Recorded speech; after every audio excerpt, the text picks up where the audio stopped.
मनुष्य चाहे कितना भी प्रयास क्यों ना कर ले, कितना भी प्रयत्न क्यों ना कर ले, उसे अपने कर्मों का फल तो भोगना ही पड़ता है। चाहे मनुष्य कितना ही प्रयत्न कर ले, लेकिन वह कभी अपने कर्मों से बच नहीं सकता। जैसी करनी वैसी भरनी, यह वाक्य तो आपने सुना ही होगा। अर्थात जैसे आप कर्म करोगे वैसा ही आपको फल भी प्राप्त होगा। लेकिन मेरा एक प्रश्न है, क्या आप इस बात पर यकीन करते हैं कि जैसा आप कर्म करेंगे वैसा ही आपको फल भी मिलेगा? अब आप में से अधिकतर लोगों के मन में यह प्रश्न जरूर उठ रहा होगा, क्योंकि इसमें पूछने वाली बात क्या है? ये तो सत्य ही है कि जैसे हम कर्म करेंगे वैसा ही हमें फल भी मिलेगा।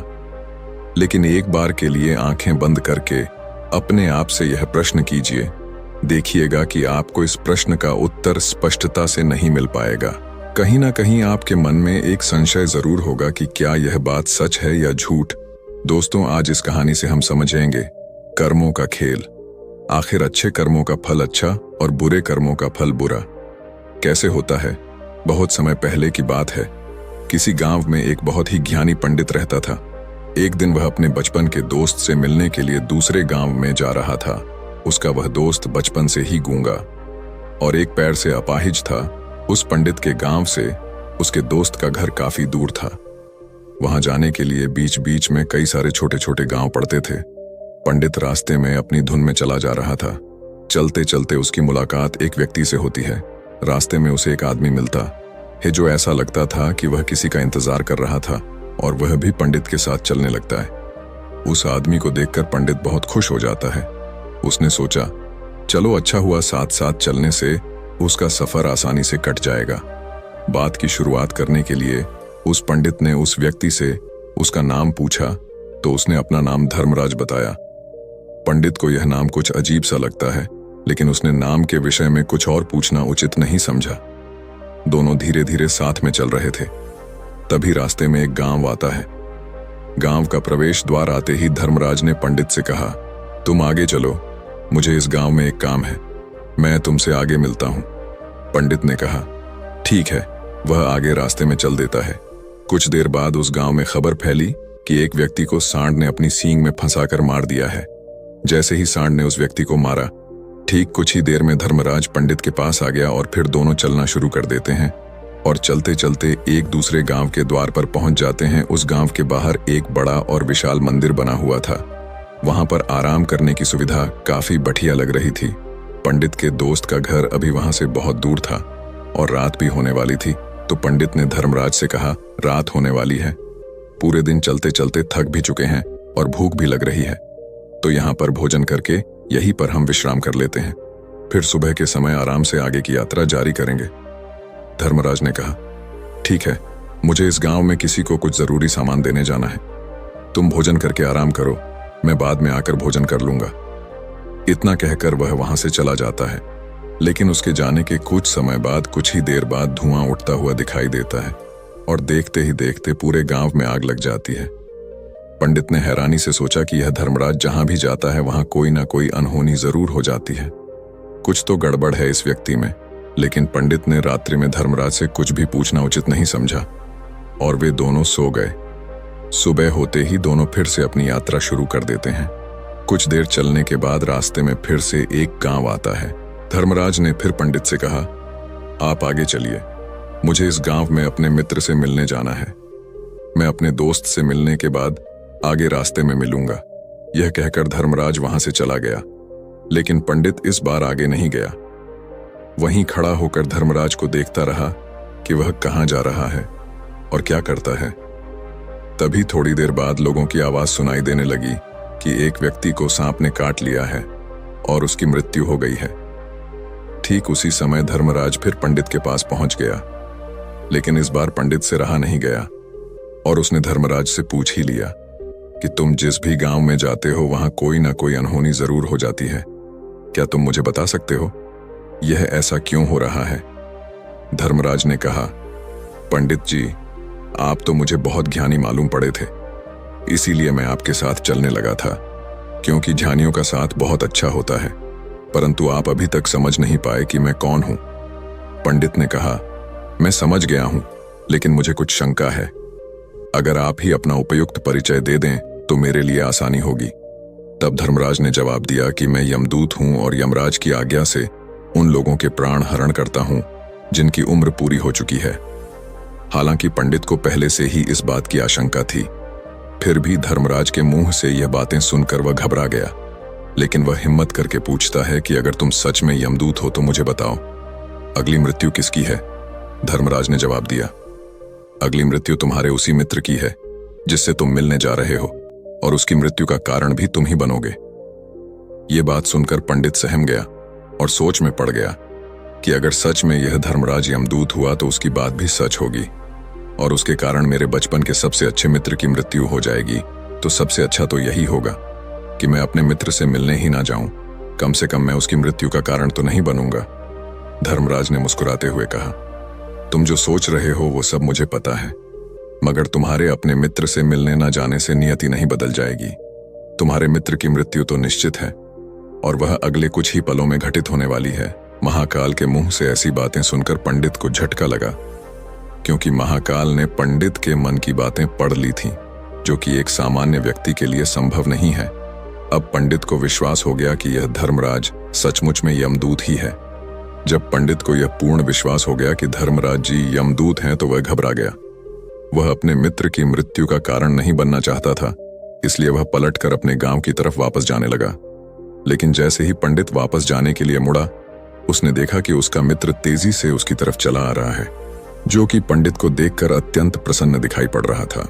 अपने मित्र के आने की गति को देखकर पंडित को ऐसा लगा कि जैसे उसका मित्र काफी देर से उसका ही पीछा कर रहा है, लेकिन वह बचपन से ही गूंगा था और एक पैर से लंगड़ा भी था। इसीलिए ना तो वह पंडित को आवाज देकर रोक पाया था और ना ही उस तक पहुंच पा रहा था। लेकिन जैसे ही वह पंडित के पास पहुंचा, अचानक ही जमीन पर गिर पड़ी और तुरंत ही उसकी मृत्यु हो गई। पंडित हक्का बक्का होकर धर्मराज की ओर देखने लगा, जैसे कि वह पूछना चाह रहा हो कि आखिर क्या हुआ। धर्मराज पंडित के मन में उठ रहे प्रश्नों को समझ गया और बोला, तुम्हारे मित्र ने पिछले गांव में ही तुम्हें देख लिया था और वे वहीं से ही तुम्हारा पीछा कर रहा था, लेकिन गूंगा और लंगड़ा होने की वजह से वह तुम तक नहीं पहुंच पाया। उसने अपनी पूरी ताकत लगाकर तुम तक पहुंचने का प्रयास किया, लेकिन बुढ़ापे में बचपन जैसी ताकत नहीं होती, इसलिए दिल का दौरा होने के कारण उसकी मृत्यु हो गई, क्योंकि वह तुमसे मिलने के लिए अपनी सीमाओं को तोड़कर तुम्हारे पीछे भाग रहा था। इसलिए अपने मित्र की मृत्यु का कारण भी तुम ही कहलाओगे। अब पंडित को पूर्णतः यह विश्वास हो गया था कि धर्मराज एक यमदूत है और उसका कार्य जीवों के प्राण हरना है। लेकिन पंडित एक ज्ञानी व्यक्ति था, वह यह भी जानता था कि मृत्यु पर किसी का वश नहीं है, सबको एक ना एक दिन मरना ही है। यही सोचकर उसने अपने आप को संभाल लिया। लेकिन अचानक ही पंडित के मन में अपनी मृत्यु के बारे में जानने की इच्छा हुई, इसलिए उसने धर्मराज से पूछा कि जब मृत्यु मेरे दोस्त की होनी थी तो तुम शुरू से ही मेरे साथ क्यों चल रहे थे? यह प्रश्न सुनकर धर्मराज जोर से हंसा और बोला, मैं तो हर पल हर क्षण सभी के साथ चलता हूं, किंतु लोग पहचान नहीं पाते, क्योंकि लोगों के पास अपनी समस्याओं के अलावा किसी और व्यक्ति, वस्तु या घटना के बारे में सोचने समझने या उसे देखने का समय ही नहीं होता। पंडित ने कहा, तो क्या तुम यह बता सकते हो कि मेरी मृत्यु कब, कहां और कैसे होगी? महाकाल ने कहा, हालांकि किसी भी सामान्य जीव के लिए अपनी मृत्यु के बारे में जानना ठीक नहीं है, क्योंकि कोई भी जीव हो या जानकर, वह अपनी मृत्यु के बारे में जानकर बहुत दुखी हो जाता है। हालांकि तुम जानी व्यक्ति मालूम पड़ते हो और तुमने जिस तरीके से अपने मित्र की मृत्यु को सहन कर लिया है, उसे देखकर लगता है कि तुम अपनी मृत्यु के बारे में जानकर भी दुखी नहीं होंगे। महाकाल ने कहा, तो सुनो, तुम्हारी मृत्यु आज से ठीक 6 महीने बाद आज ही के दिन किसी दूसरे राज्य में फांसी लगने से होगी, और सबसे हैरानी की बात तो ये होगी कि तुम स्वयं ही खुशी से उस फांसी को स्वीकार कर लोगे। इतना कहकर धर्मराज वहां से चला गया, क्योंकि अब धर्मराज के पास पंडित के साथ चलते रहने का कोई कारण न था। इसके बाद पंडित ने अपने मित्र के शरीर का अंतिम संस्कार किया और यथाशक्ति उसके क्रियाकर्म करके अपने गांव वापस आ गया। लेकिन कोई व्यक्ति कितना भी ज्ञानी क्यों ना हो, अपनी मृत्यु के बारे में जानकर दुखी तो होता ही है और मृत्यु से बचने का कोई ना कोई उपाय भी खोजता है। तो पंडित ने भी वही किया। क्योंकि पंडित विद्वान था, इसलिए उसकी पहचान उस राज्य के राजा तक थी। पंडित ने सोचा कि राजा के पास तो कई सारे ज्ञानी मंत्री हैं, वह मेरी मृत्यु से संबंधित समस्या का कोई ना कोई समाधान निकाल ही लेंगे। पंडित यही सब सोचता हुआ राज दरबार में पहुंच जाता है और राजा से सारी घटना के बारे में बताता है। राजा ने अपने मंत्रियों को सारी समस्या बताई और उनसे सलाह मांगी। अंत में सभी ने विचार विमर्श करके कहा, अगर पंडित की बात सही है तो उसकी मृत्यु भी 6 महीने बाद ही होगी, लेकिन मृत्यु तो तब होगी जब वह किसी दूसरे राज्य में जाएगा। यदि वह किसी दूसरे राज्य में जाए ही ना तो मृत्यु ही नहीं होगी। मंत्रियों की यह सलाह राजा को भी सही लगी। इसके बाद पंडित के रहने की सारी व्यवस्था महल में ही कर दी गई और राजा के आदेश के बिना उस पंडित से किसी को भी नहीं मिलने दिया जाता था। लेकिन पंडित कहीं भी आ जा सकता था, ताकि पंडित को यह न लगे कि वह राजा की कैद में है। परंतु पंडित डर के मारे स्वयं ही कहीं आता जाता नहीं था। धीरे धीरे महीने गुजरते गए और पंडित की मृत्यु का समय नजदीक आने लगा और अंततः वह भी दिन आ गया जिस दिन पंडित की मृत्यु होनी थी। तो जिस दिन पंडित की मृत्यु होनी थी उसकी एक रात पहले पंडित डर के मारे जल्दी ही सो गया, ताकि जल्दी से वह रात बीत जाए और अगला दिन आ जाए, ताकि उसकी मृत्यु टल सके। यही सोचकर वह जल्दी सो जाता है। लेकिन पंडित को नींद में चलने की बीमारी थी और अपनी इस बीमारी के बारे में वह स्वयं ही नहीं जानता था। तो फिर राजा मंत्री या किसी वैद्य को इसके बारे में बताने का कोई प्रश्न ही नहीं उठता। पंडित अपनी मृत्यु को लेकर बहुत चिंतित था। वह पिछले कई दिनों से ठीक है, सो भी नहीं पा रहा था और नींद में चलने की बीमारी भी तभी होती है जब व्यक्ति ठीक से सो नहीं पा रहा हो। तो उस रात भी पंडित को नींद में चलने का दौरा पड़ा। वह उठा और महल से निकलकर अस्तबल में गया। क्योंकि पंडित राजा का खास मेहमान था, इसलिए किसी भी पहरेदार ने उसे नहीं रोका और ना ही किसी तरह की कोई पूछताछ की। अस्तबल में पहुंचकर वह सबसे तेज चलने वाले घोड़े की पीठ पर सवार होकर नींद में ही अपने राज्य की सीमा से बाहर दूसरे पड़ोसी राज्य में चला गया। इतना ही नहीं, वह दूसरे राज्य के राजा के महल में पहुंच गया।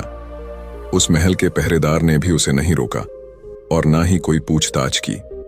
सभी लोग रात्रि का अंतिम प्रहार होने के कारण गहरी नींद में थे। वह पंडित सीधे राजा के सैन्य कक्ष में पहुंचा, जहां राजा और रानी सो रहे थे। वह पंडित वहीं जाकर सो गया। सुबह हुई तो राजा ने पंडित को रानी के बगल में सोया हुआ देखा तो राजा बहुत क्रोधित हो गया। राजा ने पंडित को कैद करने का आदेश दे दिया। पंडित गिरफ्तार हो गया, लेकिन पंडित तो भौचक्का था। उसे तो कुछ समझ नहीं आ रहा था कि आखिर वह दूसरे राज्य में और राजा के सैन्य कक्ष में कैसे पहुंचा। लेकिन वहां उसकी यह सब सुनने वाला कोई नहीं था। अगली सुबह राजा ने पंडित को दरबार में पेश करने का आदेश दिया। कुछ देर बाद उस पंडित को दरबार में लाया गया। पंडित को देखते ही राजा इतना बबूला हो गया कि उसे फांसी पर चढ़ा देने का हुक्म सुना दिया। फांसी की सजा सुनकर पंडित कांप गया, लेकिन फिर भी थोड़ी सी हिम्मत जुटाकर राजा से बोला, महाराज, मैं नहीं जानता कि मैं राजमहल तक कैसे पहुंचा। मैं यह भी नहीं जानता हूं कि आपके सैन्य कक्ष तक मैं कैसे आया और आपके महल के किसी पहरेदार या सैनिक ने मुझे रोका क्यों नहीं।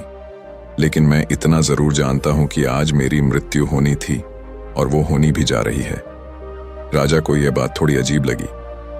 उसने पंडित से पूछा, तुम्हें कैसे पता कि आज तुम्हारी मृत्यु होनी है?